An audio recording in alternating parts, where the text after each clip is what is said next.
I gammal längs försvunne tid, där var en dejlig pige.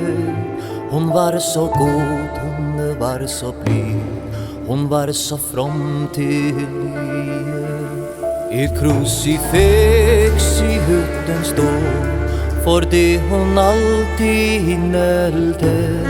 När månen med sitt I aftenblå på krucifixet välte.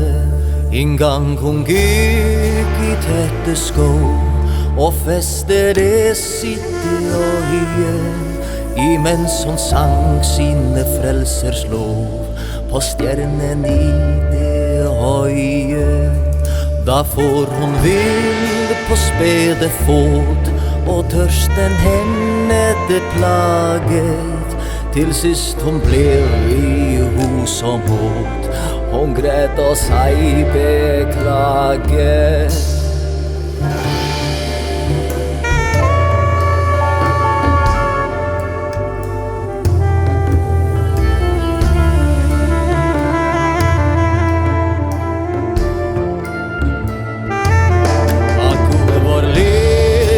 Kommer jag I aften till mine hytte.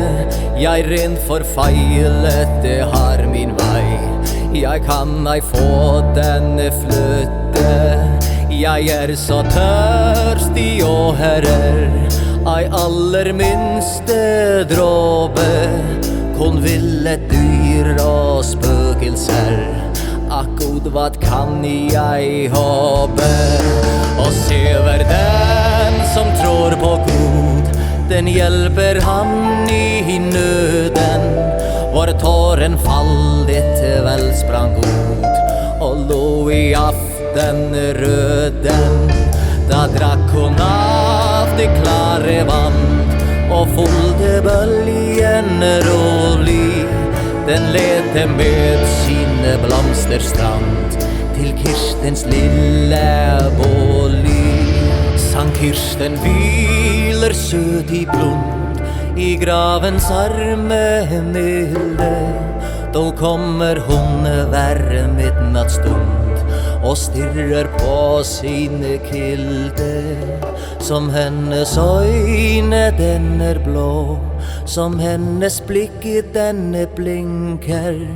Kom I som går där ovenpå, se liten Kirsten vinkar.